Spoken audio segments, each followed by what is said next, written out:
heilsukvíði og hvað veldur heilsukvíða og hvernig fær maður frelsi frá heilsukvíða. Og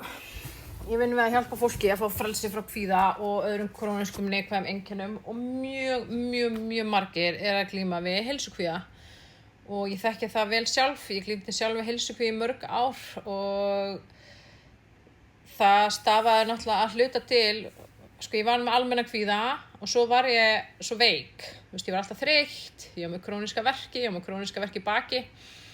Og ég var bara sannfærð að það var eitthvað alvarlegt að mér. Bara ég var með krabbamein í bakinu og þess vegna var ég með svo mikla bakverki. Og ég var greind með vefjagigt af sjúkraþjálfara sem gerði svona punktapróf á mér og ég var svona snertiaum í öllum líkamanum og ég var alltaf að fara í nudd í heitu pottunum til að reyna að nudda því ég var svo mikla vöðvabólgu og verki og stífleika. Og ég var með mjög mikinn heilsukvíða og ég óttaðist að vera öryrki og ég óttaðist að geta ekki lengur unnið af því ég var svo þreytt og svo kvíðin og verkuð og ég var bara alltaf með einhverja hugsanir að vera eitthvað þreifandi út allt bara ef það voru minnstu einkenni einhversstaðar eða óþægindi einhversstaðar þá var ég bara sannfærð að ég væri bara með eitthvað sjúkdóm eða með einhver alvarleg veikindi og ég trúði því að ég væri bara svona sjúkdómsfórnarlamb og í dag hef ég fengið algjört frelsi frá heilsukvíða og öllum kvíða og krónískum verkjum og þessari síþreytu og öllum þessum neikvæðu einkennum sem ég var að glíma við og ég er bara rosa heilbrigð, bæði líkamlega, líka andlega, ég fær að stýra líðan minni, stýra því hvernig mér líður, ég get stýrt orkunni minni, þannig ég er orkumikil og kraftmikil og ég er ekki svona þreytt eins og ég var alltaf. Og ég bara næga orku til að vinna vinnuna mína, ég bara sinna börnunum mínum, ég á 2 ung börn. Ég er stundum með hesta á húsi og þá er ég að sinna þeim líka. Og ég er að reka fyrirtæki, fleiri en eitt fyrirtæki. Og ég er náttúrulega líka með heimili mitt og ég er ekki að segja að það sé allt fullkomið, langt í frá. Bara, ekkert í mínu lífi fullkomið. Og það er allt í lagi, það er oft drasl heima hjá mér, stundum er bara allt í drasl, ég á hund og það er bara hundahár út allt og bara leikföng út allt og skít út gólfið og ég er bara búin að komast á þann stað í dag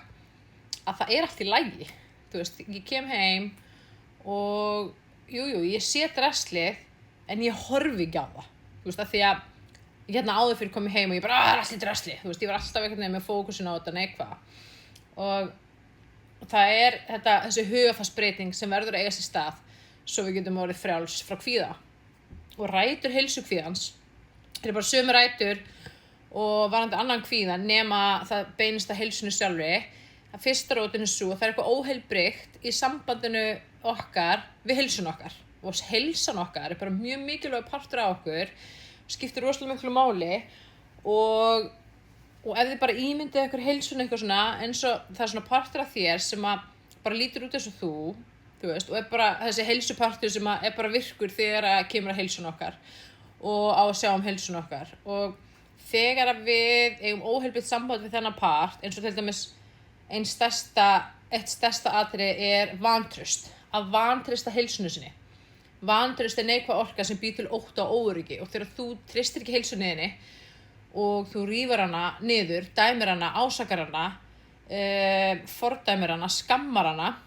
tekur af henni ábyrgðina og leyfir henni ekki að sinna sínu verki, að þá kemur rosa sterk neikvæð orka sem býr til kvíða og ótta og óöryggi og vanlíðan í heilsunni þinni. Og þegar þú segir stöðugt við heilsuna er eitthvað að þér, ég treysti þér ekki, þú ert ekki að standa þig, þú ert búin að bregðast mér, bara, þú ert ómöguleg, að þá fyllist heilsaðin að neikvæðri orku, ótta og óöryggi og vanlíðan og getur ekki sinnt sínu starfi sem er að vera passa upp á heilbrigðið þitt. Þannig að við þurfum að skoða hverju trúi ég,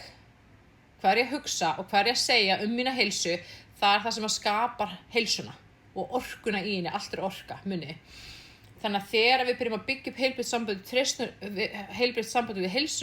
heilsun okkar og við fyrir að treysta henni, elska henni eins og hún er, gefa henni leyfi, skiljustu leyfi til að vera það sem hún er eins og hún er, segi ég treysti þér, ég er ánægð með þig, ég trúi því að þú sért heilbrigð. Hugsaðu þú trúir í hjartanu þínu að þú sért veik eða veikur, hvaða orku sú trú, það sem við trúum í hjartanu, það sterkasta orkan okkar, hvaða orku sú trú eða vantrú að búa til innan með þér, það búa til veikinda orku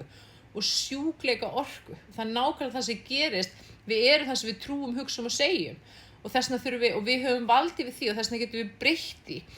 og þannig getum við breytt heilsun okkar og þannig getum við breytt líðan okkar og það nákvæmlega það sem ég gerði. Ég hætti að trúa að ég var sjúkdómsfórnarlamb, ég hætti að trúa að ég var veik og ég var veikast, ég var með krabbamein og allt þetta óheilbrigði og ég fór að trúa því ég var heilbrigð og ég fór að tala það út. Það fyrsta sem ég gerði í mínu bataferðalagi, þá byrjaði ég að eiga við krónísku verkina því að þeir voru að trufla mig mest af öllum þeim einkennum og veikindum sem ég var að glíma við. Þá voru verkirnir vestir af því að þeir voru orðnir svo miklir og stöðugir og krónískir að ég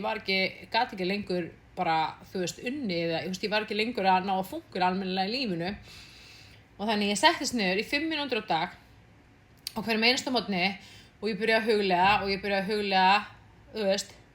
er með heilbrigt bak, mér líður vel í bakinu, ég er með heilbrigt bak, mér líður vel í bakinu, ég er með sterkt bak á sama tíma og ég var að drepast í bakinu, meira sem þú hugsaði með ónýtt bak, þú hugsaði með ónýtt bak, þú trúir að þú sett með ónýtt bak, þá ertu bara að senda orku inn í bakið þér sem er samræmi við þetta og bakið bara, ég er ónýtt, er að fylgja mér, þetta skiptir rosalega miklu máli, bakið þitt er lifandi og hvernig þú hugsar og talar bakið á þér, það er það sem að skapa bakið þitt og orkuna í bakinu, þannig að ég myndi aldrei, jafnvel þótt ég væri með verk einhvers staðar, ég myndi aldrei hugsa og segja, ég er með ónýtt bak, ég er með ónýtt mjöðum, ég er að drepast í þessu, ég er að drepast í hinu, ég segi þver öfugt, ef ég er með verk í bakinu myndi ég segja að mér líður rosalega vel í bakinu, vá hvað ég er með heilbrigt og sterkt bak, vá hvað mér líður vel í bakinu, ég finn bara mikið létti og ég finn að bakið er sterkt og heilbrigt, þannig að við tölum og hugsum líf og heilbriði inn í heilsun okkar, inn í líkamann okkar, inn í okkur sjálf, af því að ef við erum að tala og hugsa dauða og myrkur og sjúkleika og óheilbrigði, þá er það sem við fáum. Og við þurfum að byrja að taka eftir, hvað er ég að tala? Er ég að tala lífi, er ég að tala heilbrigði eða er ég að tala óheilbrigði? Er ég að tala myrkur og verki? Þannig að hugsaðu þetta. Og mér langar þess að gera eina örstutta æfingu með núna, því að nú erum við að tala heilsukvía, til að hjálpa þér að byggja upp heilbrigt samband við heilsuna þína. Ég ætla að bjóða þér að draga djúpt inn andann og blása frá og finna hvernig þú lokar augunum og ferð í djúpa og þægilega slökun. Ég ætla að biðja að endurtaka eftir mér annaðhvort í huganum eða uppátt. Ég tek ákvörðun frá hjartanum að fyrirgefa heilsunni minni núna. Fyrirgefðu heilsa. Ég elska þig heilsa, nákvæmlega eins og það ert og skilyrðislaust. Ég hef trú á þér heilsa. Ég trúi því að þú sést algjörlega heilbrigð núna. Og ég treysti þér, heilsa, skilyrðislaust. Og ég tek ákvörðun frá hjartanum að hugsa og segja eingöngu það sem er heilbrigt og fallegt og gott þig heilsa, heilbrigðið mitt. Og þú finnur stórkostlegan létti innan með þér og í heilsunniðinni og heilsunniðinni líður miklu betur og nú er bara að fylgja svo eftir. Og ef þú vilt fá meiri hjálp eða meiri aðstoð þá máttu senda mér póst á Sara-lausnir. Ég býð upp á einkatíma, ég býð upp á námskeið, ég er með frelsi frá kvíða námskeið, frelsifrákvíða.is, það er nóg í boði fyrir alla, ekki hika við að senda mér skilaboð.